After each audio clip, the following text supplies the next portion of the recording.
All right, so I do want to talk a little bit about you.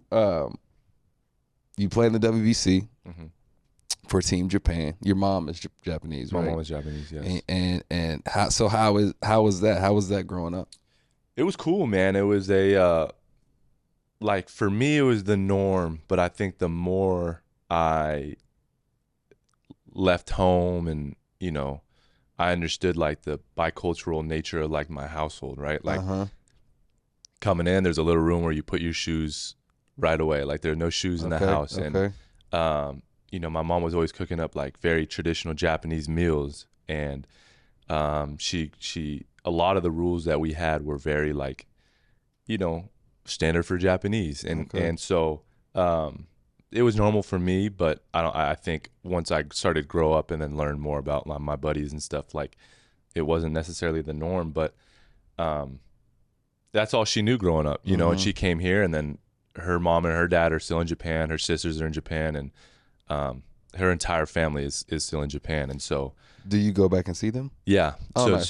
So growing up, we would go like once a year, and then once my brother got into high school, with sports and everything like that, it was getting tough. And then when I got to high school, they came over to the States and hung out with us. And so we were able to do that. But then when the WBC happened, we were really able to they were able to see me play for the first time, and we were able to go over there and hang out.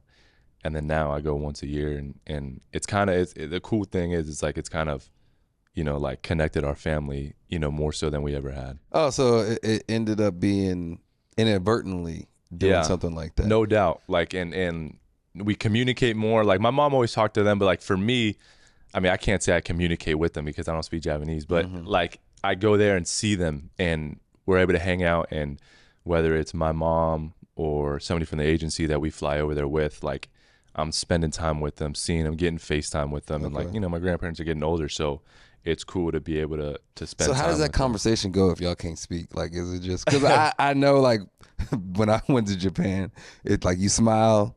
100%. Yeah, right. But this is your family. So how do you do that with your family? So it was so funny. So we went there last off season, and my grandpa can't hear that well. So I'm talking. So I'm looking at my aunt, but our interpreter from our agency's there, who has worked with Yamamoto and Roki and them, and so he's translated to my aunt. My cousin is sitting there with her baby, and they bring a whiteboard and a marker everywhere, and she's writing it down and then showing my grandpa.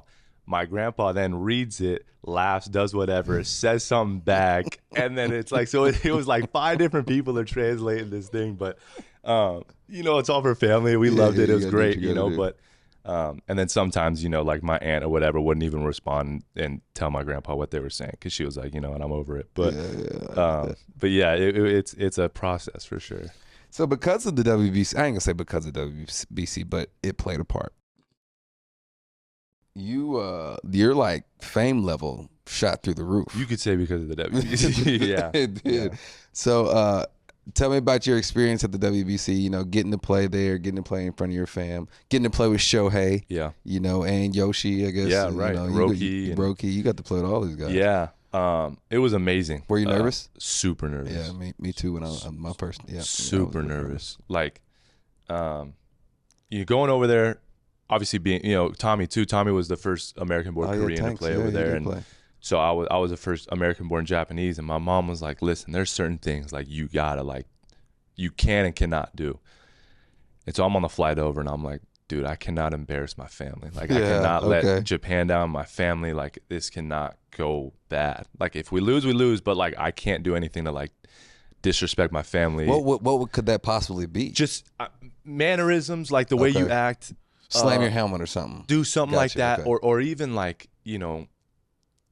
like simple, right, during the national anthem. Just like my mom was like, make sure you're doing all the right things. Like she's because she's like, it's the rules are different over there, and so I'm nervous, and she's like, you better be respectful of the team. Everybody, like they are all more important than you, like kind of like you're the guest, and I'm like, all right, and I get over there. And Shohei comes over and he's like, "Hey, how's your family?" And I'm like, good. And then as I'm getting closer to these guys, you know, like Yoshi's taking me out to eat, and I'm talking to him, and I was like, hey, like, you know, my mom's telling me we're going to be bowing to the field and, you know, before and after practice. And I was like, are we going to be doing that? And they were like laughing, like, bro, your mom is so old school. Like, we don't do none of that anymore. Like, you know, it's more relaxed. So I was like, oh, okay, good. And, you know, that part of it was cool. But, you know, what was really cool was that everybody saw Shohei, like, do his thing and, you know, with the Angels and stuff. But I feel like I benefited greatly from the WBC, but I thought he did too, like, with the Trout and him battle at the end. You know, next year he goes out and wins AL MVP unanimously.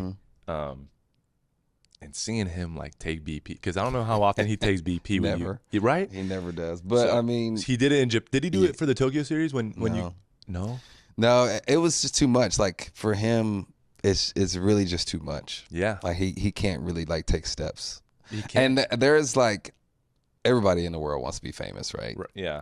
Until you see a famous person have to live how they have to live their life, and how Shohei has to live. It's like, man, that kind of sucks. Like the MJ doc that came out during COVID, where he's sitting there in his room smoking a cigar, like, I can't leave my room. Like, that's really him. That's like, Shohei. That's literally him. And, you know. But it is what it is. I mean, kudos to him. I mean, and listen, he handles it obviously amazingly, and he's happy and, you know, does everything. But yeah, in Japan, it's like he cannot move. No, so it's crazy. Tell me about that battle. Like, did you even think about, especially that ninth inning with Shohei taking them out? Like, being on Shohei's team now, if there was a ninth inning with Shohei taking the mound, I couldn't be more positive that we won. So that you're going to win. Oh, that Japan was going to win. Yes. Oh, okay. So I'm saying from your, like, on the Dodgers, I'm saying on the Dodgers right now, if Shohei took them out in the ninth inning, we're winning. We won. Yeah. So I want to hear your perspective from it. Yeah. You know, and not just about Shohei, but your perspective. Yeah, right. Like, he's coming in the game, and it feels like this surreal moment. Like, in the moment, you're like, wait, this is like, what is going on right now? Like, this is crazy. And he's jogging out, and you're like, this guy's a freak. But you're right. Like, I was like, in that moment, I was like, I don't know anybody else in the world after seeing him for the past 2 to 3 weeks that I would want being on this mound. Yeah. And so he goes out there, whatever. And then, you know. Yeah. You know. So what do you have? Where's your gold medal now?